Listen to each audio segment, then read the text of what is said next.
Welcome back to Total Tactics. Now, this week we are going to look at a tactic test number 13 on the channel, but the first using the brand new Total Tactics tester. So 2 weeks ago, there was a video revealing the Total Tactics tester, and today we're going to talk about a few minor changes in store for the tester and talk a little about your expectations for testing your tactics and spend a little bit of time talking about one tactic in particular that I made that is really helping me start to kind of reevaluate what I'm looking for from the testing database. So before we do that, let's take a look at the tactic itself and see what I'm kind of working with here on this tactic. All right, let's go take a look.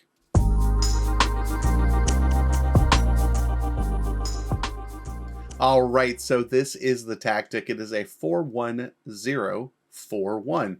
This tactic was submitted by a person who frequents my Twitch streams and is a subscriber to the YouTube channel named Mikabillion. Mikabillion submitted this tactic after having some success with it in the test database, and while I haven't been able to recreate the success of the screenshots that Meek showed me in the Elite League, we have been able to get a ton of success in all of the other leagues. But before we take a look at the actual results, let's take a look at the tactic itself. Now, it does look like it is super aggressive, but I do want to point out that, and I do also should say, we are 4 versions deep here. It says 410414, so we are several tweaks away from the original Mikabillion tactic, so it is kind of the Stickabillion tactic at this point, if that's what you want to call it, but this is what we are working with. So we've got a pressing forward up top. I've really been loving that role this year. Advanced forward is also very good and does score a lot of goals, but the pressing forward has been more dynamic in my experience. These wingers on support will help on defense quite a bit, which is important in this kind of tactic where you have no midfield. These 2 shadow strikers on attack will also drop reasonably deep when they are defending, but are quick to attack and join that pressing forward, and those wingers in the attack when there is a turnover. So that's the main kind of structure here in this tactic. Is it sits deeper than you would think, and then because those players are pushed really far forward on offense, the speed in which it counterattacks is extremely impressive. And you can see too, like, we are not playing a high press tactic in the system, which is a change from Mikabillion's original tactic. I was going to have a really hard time defensively in the high press with this tactic, which makes sense. There are no midfielders. But once you play that mid block, you kind of connect the defenders and the attacking midfield line much closer together. It makes it easier for them to play defense while still getting them high enough to counterattack. Some of these instructions too are a little bit new to the channel. We are attempting to stop crosses here with this tactic. Additionally, we are stepping up more instead of dropping off more, which is something I've been trying more when I've been using a standard line. And again, what that helps do is kind of compress the defensive players and those attacking midfielders and make them a little bit better connected to each other in the passing game. And of course, against the AI, we are getting stuck in. It will lead to obviously some yellow cards, but the aggressive nature of winning the ball back all over the pitch is improved when you get stuck in. So we are also distributing to fullbacks. We don't have a middle of the field. If you distribute to the center backs, there's really only one player the opponent has to press, and it's that DM. And so you could lead to a lot of turnovers when you have no midfield like this. So that's something you want to be really careful about. So if you go ahead and distribute out wide, all of a sudden the fullback has a bunch of passing options. It can get it up the sideline to the winger. It can also move it back to the center back if necessary, if they're under pressure from a winger or like an inside forward or something, who then can work through the DM. But it just gives you more options when you go through that fullback. Also, it's better against those 2 striker tactics where both of your center backs are going to be under pressure. And I've just found it in these tactics that do want to use wingers to go ahead and distribute out wide seems to be a big help. We are focusing play down the left and right as well, so you should be seeing those distribution balls out to the fullback that then the ball gets shuttled up the wing to the winger, which is how the tactic wants to work. And then hitting those early crosses, sending in those shadow striker runs in the channels, and the pressing forward as well is something that this tactic is looking to do to score early and to score often. So the tactic works and the results are really nice. We'll take a look at like 1 or 2 highlights, but I do want to have a longer discussion of the results section before we end up this video. So let's take a look at 1 or 2 highlights here of the tactic in action.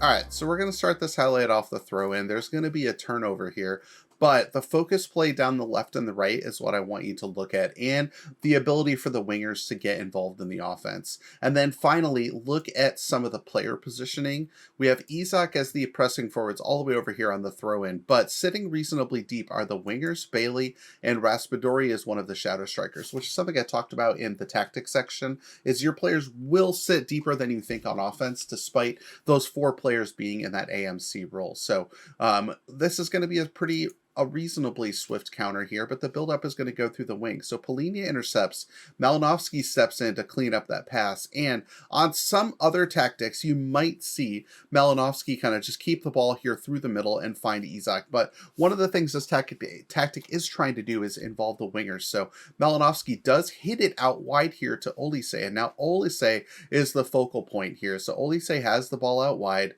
hits it back across into the middle now. Now, again, this is an area where Raspadori could have some options centrally, but is going to choose the wide option once again. So back to Olise outside. Now, Olise is not usually the starter. It is usually Ismailasar, who's right-footed. Ismailasar might put a cross into Raspadori or to Isak or maybe to a late arriving Malinovsky. But because Olise is a left-footer, Olise takes the shot here and finishes it off. But once again, the preference was to go wide, to move away from the congestion of the middle of the pitch, which is something that was really effective here in this play.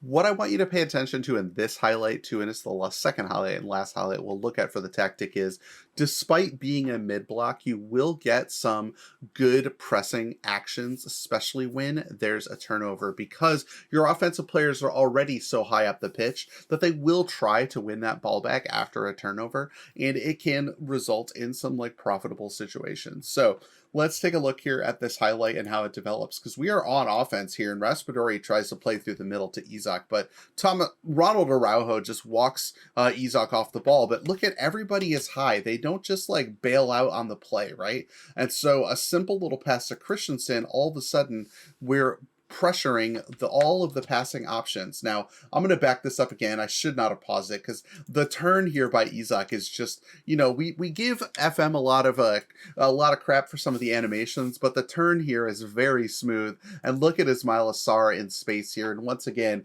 we are trying to work the ball wider and play through those wings. And so Isak feels the pressure from the defender and then just makes a ridiculous turn and pass. And then Ismailasar finishes past Ter Stegen. So a 3-0 win against Barcelona. So, and then of course Ismailasar goes for the tumble, which I have awkwardly paused on. But anyway, I think that highlight is also important, because it does show that despite being on mid block, you will get those press actions because you're playing 5 players in the attack. When there is a turnover, there'll be bodies forward already, and they will still press. So just something for you to think about.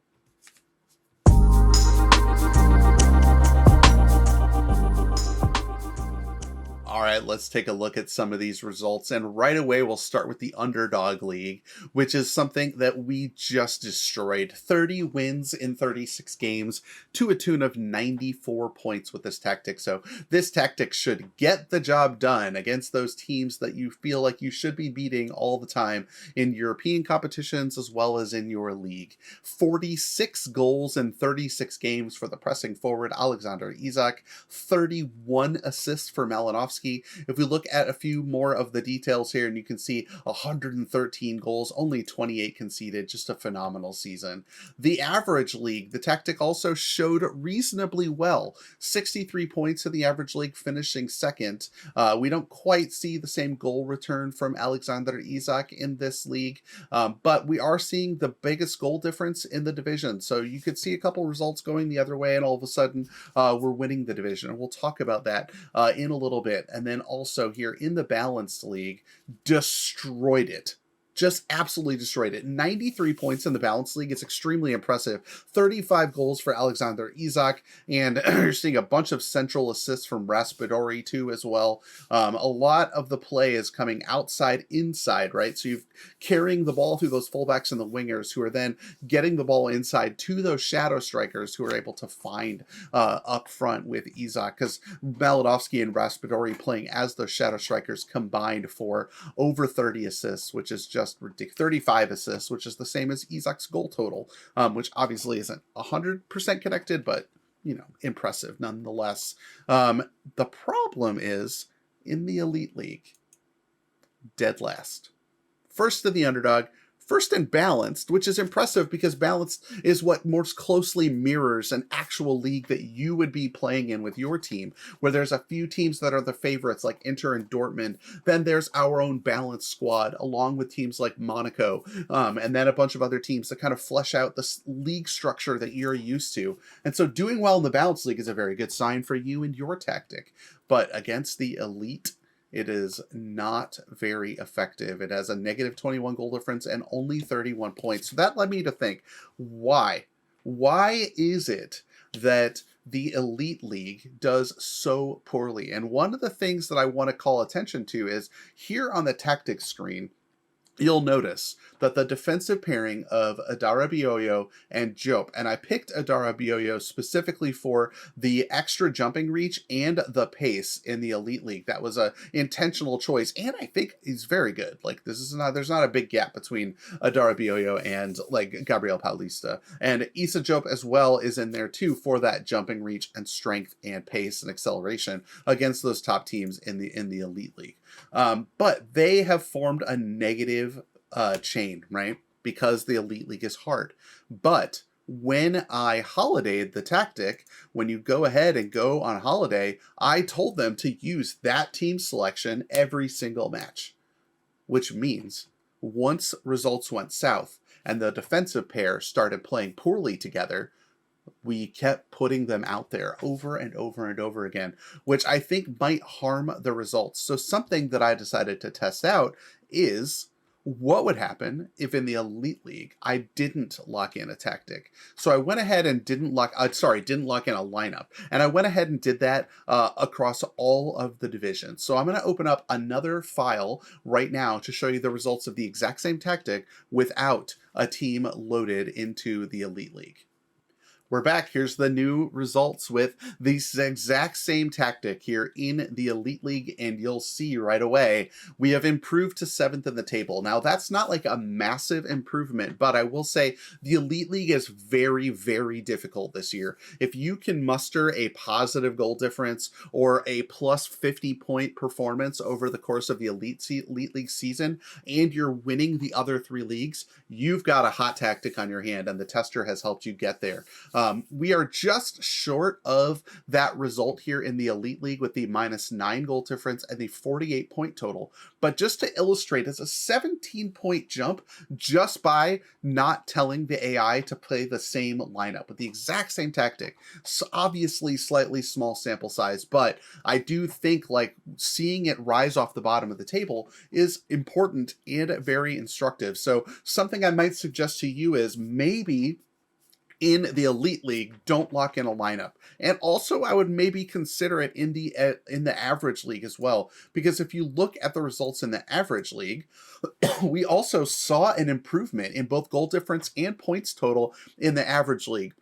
My theory is, in the Elite League and the Average League, there are no easy outs. You cannot string together a run of easy wins the way you can in the Balance League and in the Underdog League. In the Average League and the Elite League, if things go bad form-wise, they could stay bad for a while because every team is a tough matchup. Obviously, the Elite League much more difficult than the Average League, but the Average League still has some very difficult matchups, and it's hard to string together wins. So not forcing the AI to use particular players in your tactic in both the Elite and the Average League, maybe we'll see you improve your results a little bit and give you a little bit more positive feelings about your tactic. I mean, plus 42 goal difference in the Average League is very impressive.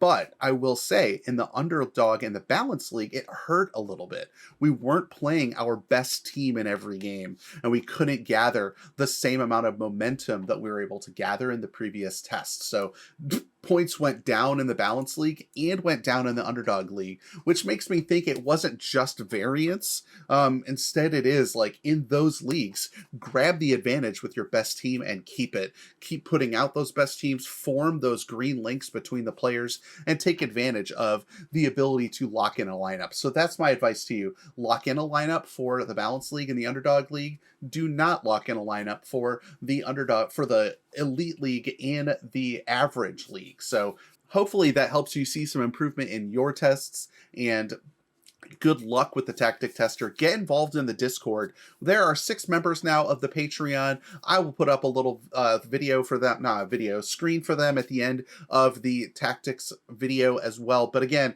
in that Patreon section, there will be releases of tactics that aren't on the channel, set piece routines, training regimes, all of that kind of stuff within the Patreon downloads folder. And additionally, any updates to the testing database will be had first by the patrons to the channel. Now go ahead and give this a subscription here to the channel. Leave a comment below if you find this helps you get even better results on your tactic testing. But until next time, good luck with the tester, and may you reach first place in the Elite League, because I know I'm having a trouble to do it, but if you can do it, more power to you. See you later.